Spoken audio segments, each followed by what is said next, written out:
what are the stumbling blocks to recovery, and the challenges and the questions which arise as we move through this difficult journey. So the first step, obviously, is you feel terrible, you feel exhausted, and probably other symptoms as well in a kind of unique or semi-unique constellation, and you have no idea why. It just seems utterly bizarre, and it sort of feels like your life's falling apart right in front of your eyes. So most people question whether they should visit a doctor. Um, those that don't do risk missing another diagnosis because conditions like chronic fatigue syndrome are diagnosed by exclusion. So, just because you feel ongoing fatigue doesn't mean you have chronic fatigue syndrome. It could be a whole host of other things which are solid diagnoses, which can be picked up on blood tests and so on. So it's important to go and give your doctor a chance to exclude those other conditions. The bad thing about this, though, is when you do go to the doctor, um, other than getting this sort of exclusion diagnosis, is that it's extremely demotivating to hear the diagnosis because in the next breath they will say, yes, but there's nothing we can do about it. It's incurable. So, you have to go home feeling as you do and you have no help. And I distinctly remember the utter devastation of that sort of incurable diagnosis. I trusted in the healthcare system my whole life. I saw them as this like, you know, this source of knowledge and a safety net, if you will. And at my greatest hour of need, there was no help at all. There was just nothing there. And that feeling, I don't think will ever leave me. I think that's the case for a lot of people from the testimonials which I've read and the people that I've counseled and spoken to. So let's say you have been to the doctor. Your next question is, should I accept the incurable diagnosis? And if the answer is yes, obviously your options are kind of to do nothing or to try some symptom reduction therapies. Some open-minded doctors, for example, will prescribe a low-dose LDN, which is an off-label prescription, which can kind of alleviate the symptoms of fatigue in some people, but almost never leads to a recovery. There may be some exceptions there, but I've not seen them. Let's put it that way. If you don't accept the incurable diagnosis, well, then you're in a difficult situation of questioning the status quo. Maybe for the first time in your life, you're outside of the system. Someone in a white coat with perhaps a higher level of education, of more knowledge of medicine at least, has told you something, and you have to say, I'm not going to accept that, despite the kind of weight of the medical establishment and all their combined knowledge and research and all of that. You're saying, no, I don't accept what you're saying. And this is the route I went down, and the route I kind of hope many of you will go down. And to do this, to go down this route, you have to suffer perhaps the skepticism of others who'll tell you, this is a done deal. You have fatigue, just accept it. The best you can do is some therapy and take some antidepressants, and that's it, basically. The other difficulty in this is you have to find alternatives which seem plausible. And this means approaching the world of alternative therapies. So when you question whether you're willing to try them, if you say no, you can again just do your best to live with the condition, or you can go down the line of reading up on new studies constantly, waiting for your National Health Service to do more research, staying up with the research findings, and sort of waiting for some kind of physiological explanation, which will result in a pill or something to block a certain process in your body, which may lead to recoveries. This hasn't happened yet, but many people do sort of go down this line of saying, okay, I'm not willing to accept this is incurable and just live the rest of my life. So I'm going to stay up with the research. I'm going to hope against hope that something comes up. So far, nothing has.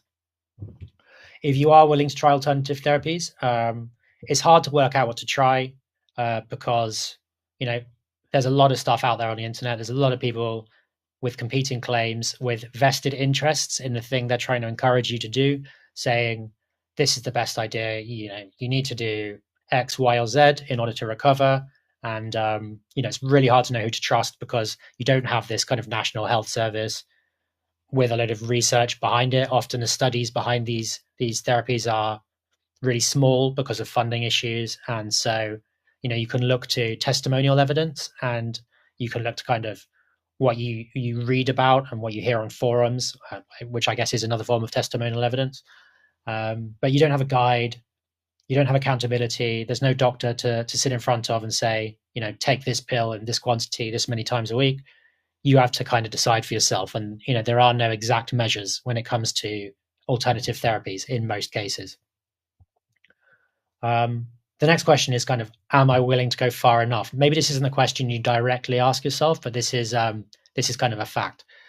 So if you're not, you can really get stuck with one therapy. So let's say, for example, brain retraining. So this is a super effective technique for some people. It's led to recoveries in a really short space of time, but it's not a silver bullet, and it doesn't, it's not the whole picture for everyone. So some people are willing to try that, but that's the only thing they're willing to do because they've heard of it, 'cause it's famous, and there are now some pretty big programs around it. So they'll think, I'll give that a try. If that doesn't work, then alternative therapies don't work. Or maybe they're like, I'll try meditation. Oh no, that didn't work for me, or it didn't feel right, whatever. They may also miss the right therapy by not approaching it in the right way. So again, let's bring up the example of meditation. There are a bunch of different ways of approaching meditation, and different kind of reflective practices, which can have a huge impact on your nervous system. And just trying one which maybe doesn't agree with you at that moment might not lead to the results you're looking for. If you came back to it later at a different stage in your recovery or with a different mindset, perhaps it would. As a kind of anecdote there, I had tried meditation a load of times, and I reapproached it with an entirely new mindset, with different types of meditation, different kind of dedication level, and it was a completely different picture. And my God, was it effective? So that's just, I know that's not necessarily applicable for everyone, but that's just to show that if you might be onto the right therapy and just not be approaching it with the right strategy or the right level of commitment or something like this.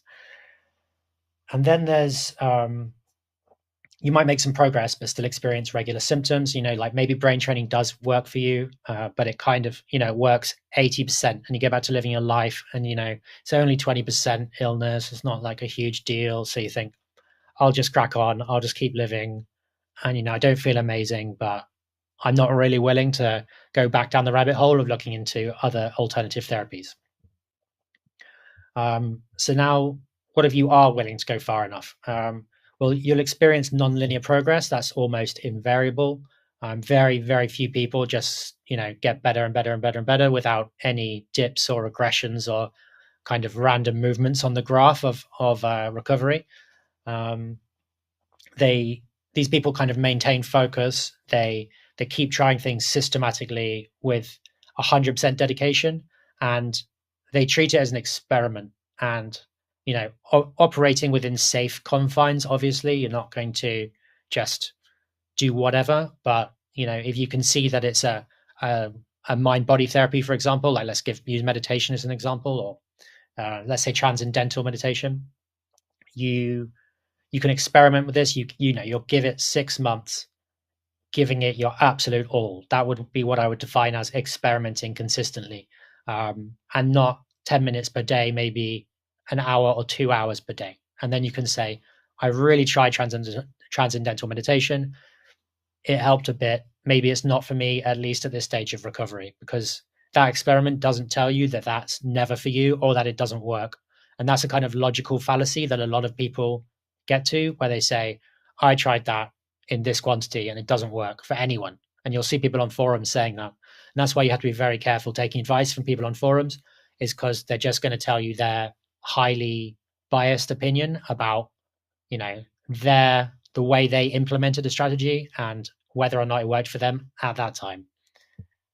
And then finally, the question is, can I maintain the changes I've made? Because a lot of people, when they start really trying and then committing to mind-body strategies, see this incredible progress. But if you can't maintain it, symptoms can return, as you can see here. And a lot of people hear this at the beginning of their journey, and they're like, oh, what's the point? Symptoms just come back anyway. And this isn't the case. It's just that often mind-body strategies, which are the ones that we tend to see working and that occur most frequently in recovery testimonials. They're not like traditional medicine. They're not like a pill which just kind of it goes straight to the point. It's much more holistic approach. And if you return to the conditions which made you ill in the first place, you're likely to gradually get worse again. I don't want that to sound discouraging because, of course, you've got a whole load of knowledge now. You've been on the hero's journey. You've got this new outlook on life by this stage. You've gone through the hardship. You've overcome it.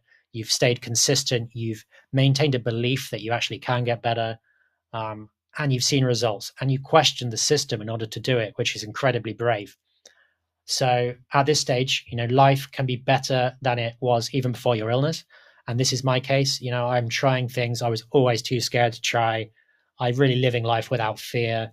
I'm living a social, joyful life. I've followed all my dreams. I said, what is it I actually want out of life? And I've gone for it, overcoming all the resistance, because I'd already overcome the resistance to, getting better, because there's an enormous amount of resistance and fear to trying untested or therapies which you're not sure about. And when that works out, you think, well, I've overcome that. I've overcome the biggest thing I'm probably ever going to overcome. Surely I can overcome this small hurdle in my personal life or in my work life to make life more fulfilling. And this is a story I just see repeated over and over and over again, and it's often referred to as post-traumatic growth. And you'll see this absolutely bizarre phenomenon, which I'm going to tell you is true for me also, which is that people are actually grateful that they got ill, because I wouldn't have wanted to live the rest of my life in the way I was before I got ill, because I had the blinkers on. I was not living authentically to myself, and I didn't really understand myself, my nervous system, and so many things about my mind and the complexities of my mind. So that's just an intro into the kind of journey, some of the hurdles, some of the questions you may ask yourself. I hope that's helpful, and enjoy the rest of the course.